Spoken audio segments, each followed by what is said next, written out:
인구 소멸에 대해서 이야기 드릴게요. 분명히 부산 같은 경우 인구 숫자는 줄어든다고 매년 이야기 나오고 뉴스에서도 나오는데 1인 가구, 2인 가구는 늘어나고 있고 그거에 대한 자료도 인구 통계 조사한 거에 나오거든요.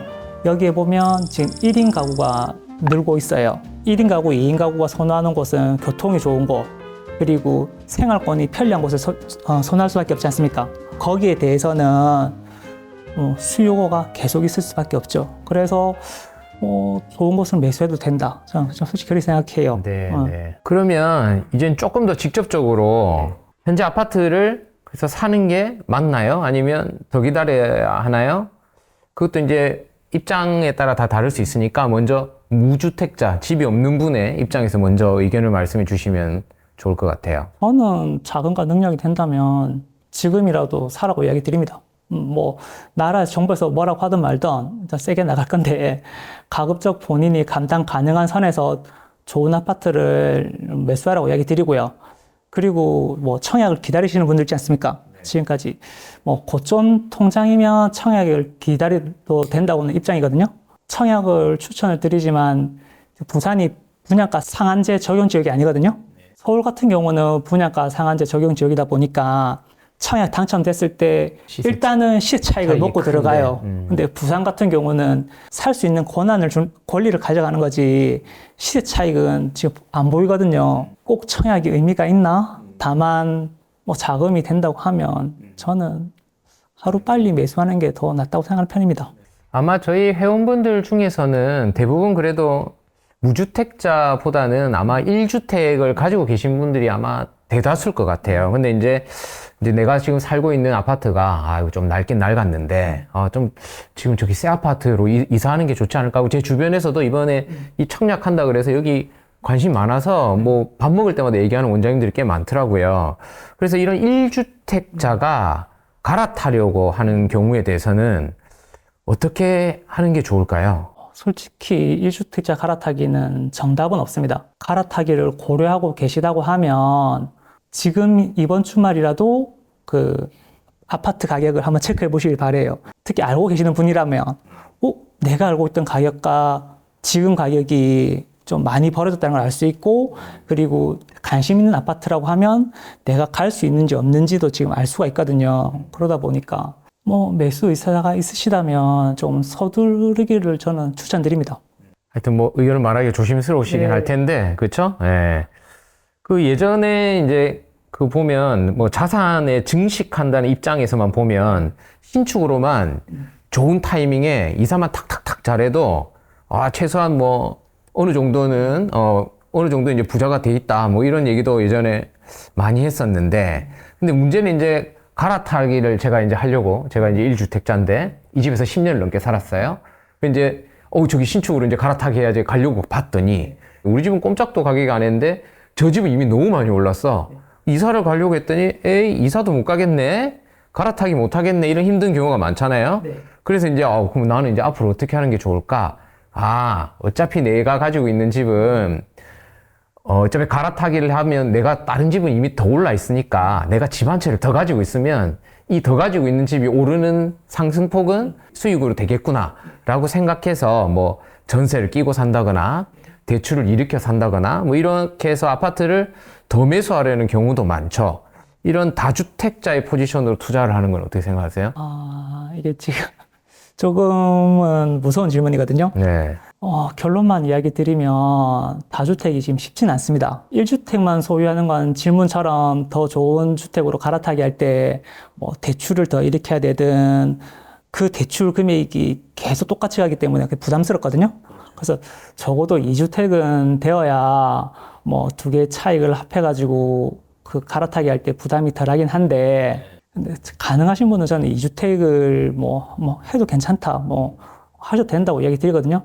세금 문제 같은 이런 것도 잘 계산을 해 보셔야 되고요. 그렇죠. 그리고 예전에는 취득세 제한이 없기 때문에 4채고 5채고 농담으로도 한 동 주세요, 한 줄 주세요 이런 말도 있지 않습니까?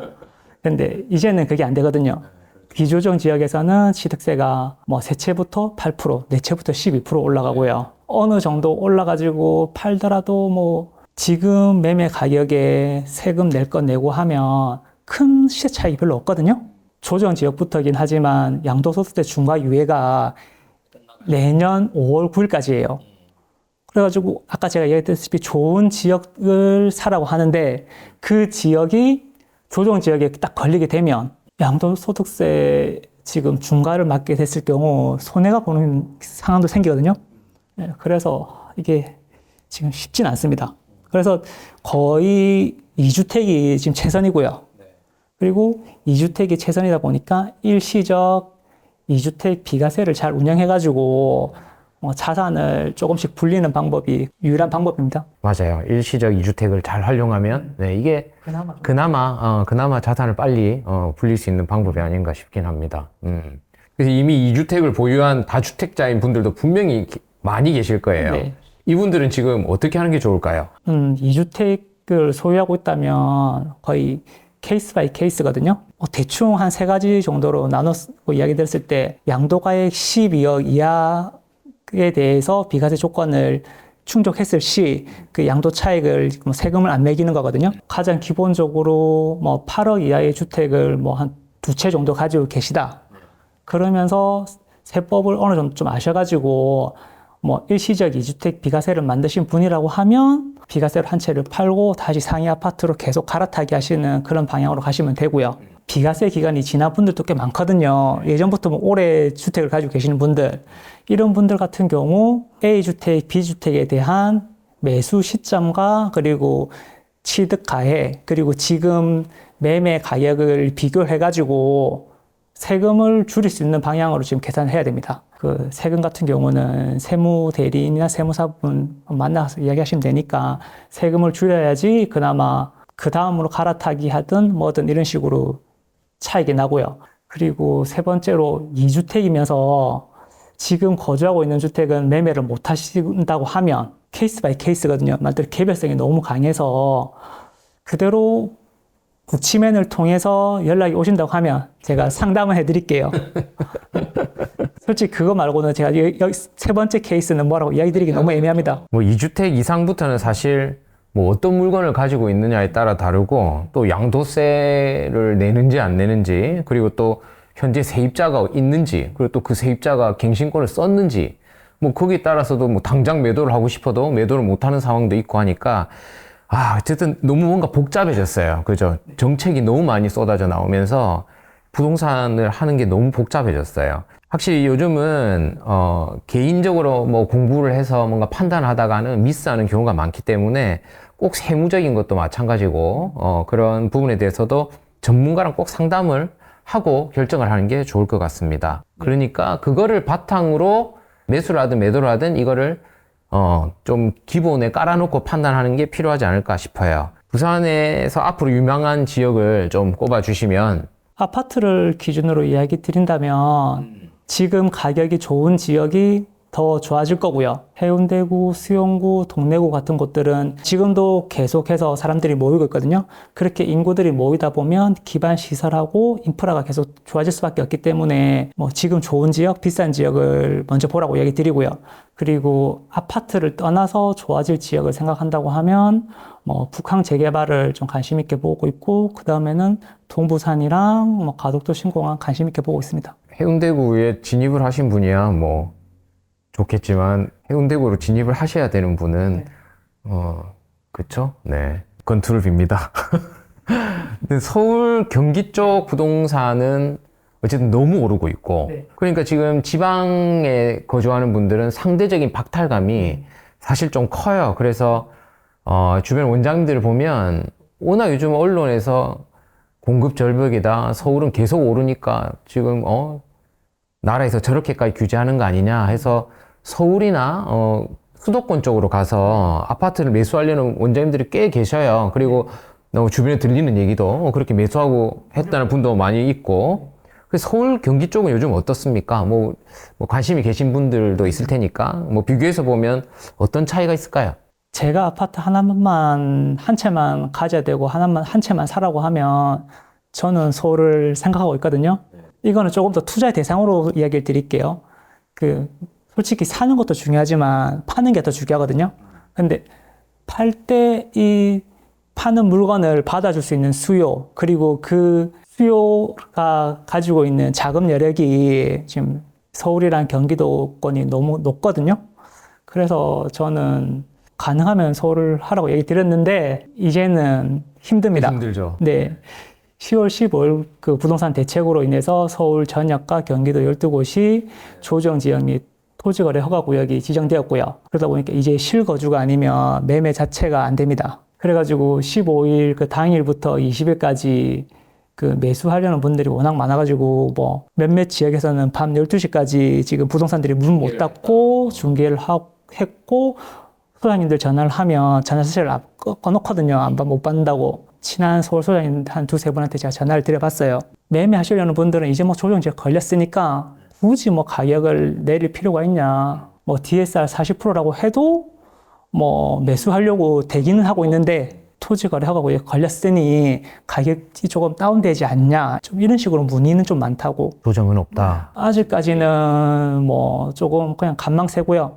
분명히 대책이 나오면 한동안은 좀 잠잠해질 수밖에 없거든요. 그런데 생각보다 이거에 대한 적응이 사람들이 빠르더라고요. 네, 그래서 26년이 되면 뭐 다시 조금 움직이지 않을까? 그런 식으로 뭐 생각하고 있습니다. 네. 그 보면, 서울 부동산 가격 들으면 깜짝깜짝 놀라거든요. 한 평에 1억이 넘어가기 시작하고, 과거에 얘기할 때 평당 1억이 넘어 하면 웃고 말았죠. 원장님, 1억 넘어간 동네는 너무 많아졌습니다. 그러니까요. 그 절반은 1억이 넘어갑니다. 그러니까요. 과거에는 평당 1억 넘어간다 그러면, 야, 그럼 화장실 하나에 몇 억이란 얘기야? 이런 농담을 많이 했었는데, 지금은 뭐 당연스럽게 여기지잖아요. 그리고 현재도 서울 부동산 가격이 너무 높기 때문에, 이거 완전 고점 아니야? 이렇게 얘기하고 있는 분도 있는데, 또 지금 여기서 더 오르고 있단 말이에요.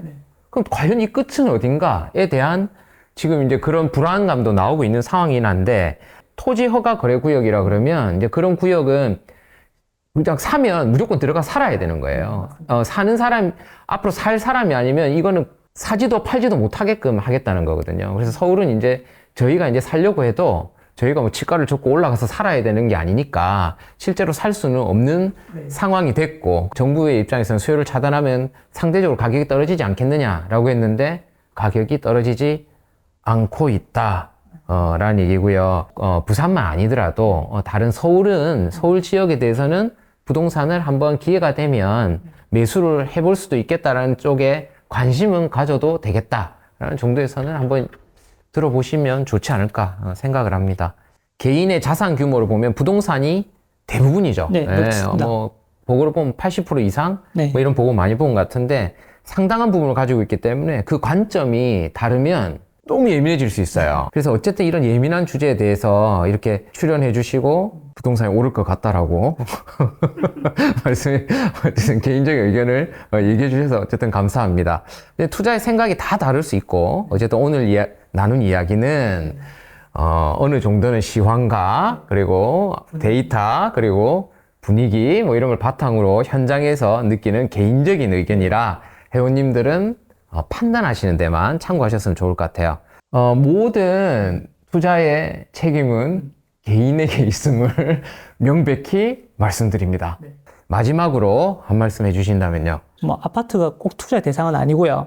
실제로 그냥 뭐 어떤 아파트든 뭐 좋은 생활을 하고 행복하기만 한다고 하면 괜찮거든요. 그런데 이런 말 하면 안 될 것 같긴 한데 뭐 현금은 쓰레기다. 그렇죠. 네, 그러다 보니까 본인의 성향에 맞게 성적이 좋은 투자를 한다고 하면 어떤 걸 하셔도 되고, 다만 그런 변동성 심한 거에 스트레스가 심하다고 하면 주거의 안정과 더불어서 자산의 상승을 생각해서 좋은 부동산을 고려해 보시길 바랍니다. 경제 시간에 배웠잖아요. 화폐 계속 찍어내고 있고 자연스럽게 인플레이션 지금 발생하고 있는 건 당연한 거고, 그로 인해서 화폐 가치는 떨어지고 물가는 계속 오르고 있잖아요. 어디 밥 한 끼만 먹으려고 해도 몇천 원 가지고는 밥을 못 먹어요. 물가가 너무 올라서.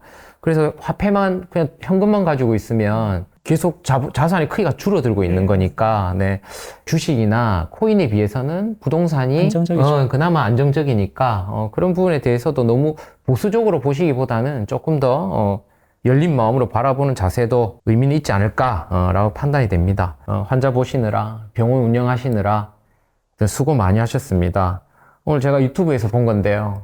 스스로를 위로해 주는 게 많은 의미가 있다더라고요. 어깨를 고생했다, 고생했다 하고 자기 어깨를 한번 토닥거려 보는 건 어떨까요? 오늘 내용도 도움이 되셨기를 희망합니다. 그럼 같이 인사하면서 마무리해 볼까요?